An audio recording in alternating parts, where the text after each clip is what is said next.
Let's go back to sort of the planning stages of USA Today, just because that's that paper really was pretty revolutionary in many ways with its use of color and so on, and going coast to coast. The reason the color was revolutionary is because the other people didn't have color presses. I mean, that was the long and short of it, except in Florida where they had a lot of color papers. Yeah.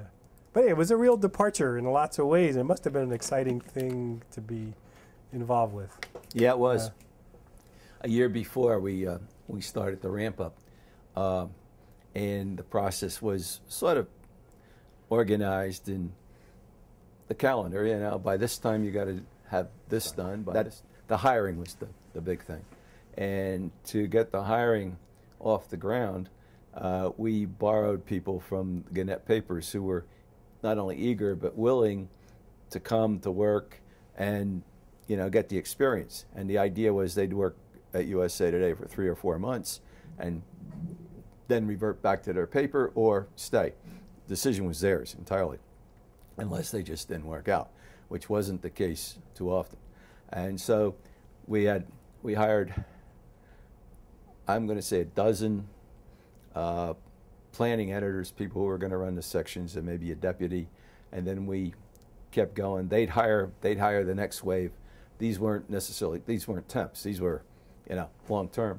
And then by June-ish, before the September 15th startup, then we really ramped up, and we had a lot of applications actually coming in, and started to make those decisions. When we got started, we realized rather quickly that we needed, I'm going to say, another 100 people, mostly in graphics and photo, because that was the new thrust of the paper, and we had underestimated what we needed there.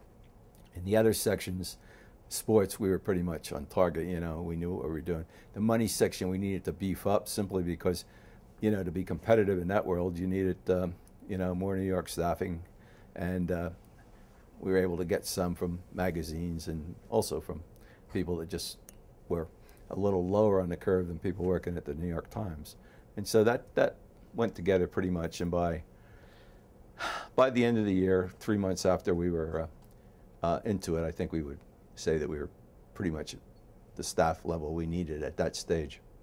So refresh my memory, where were you when the planning of it began? Well, I mean, actually, when the planning of it began, I was the general manager, VP News for Gannett News Service, and I was in the Washington Bureau. And then they started to plan it. And then I should probably know this history, but I don't.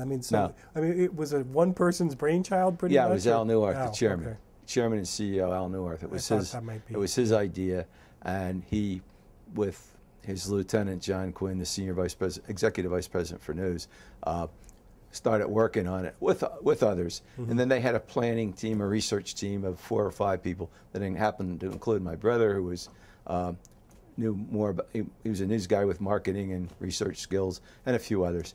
And they started the ramp up. And then I went to Wilmington as publisher, and then they got to the stage where they were going to make the call. They made the call after Lou Harris did a lot of research and confirmed that there was probably a market. And then they started putting that team in place that I talked about. And that's when I came back to Washington in the end of 81, early 82, along with others. One thing that strikes me when I've taught news writing classes, we've looked at coverage of major stories, comparatively. Here's USA Today's lead, here's the New York Times, here's the Washington Post, and so on. And more often than not, USA Today has the best lead. And I wonder, who was there somebody, who was particularly sort of directing the writing, and had this very specific vision about how the paper should be written that was going to distinguish it from some of the other papers?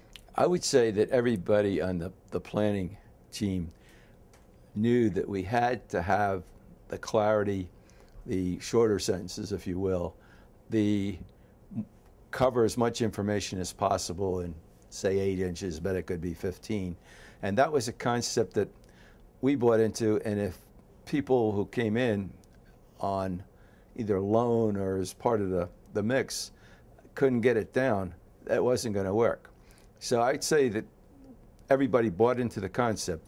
It was Neuar's idea, but the people editing the paper made it work. Now, having said that, some of the people who were quite good, I mean, good writers from wherever, couldn't really do that because they did a lot of narrative. They were long-form writers, as we say. And, you know, it wasn't going to work. So they went back to wherever they were, and we really pushed it. Now, I do that in class, too. When the president has his whatever, and there's a major policy speech, I'll take 3 or 4 leads, and we'll put them up and we'll vote.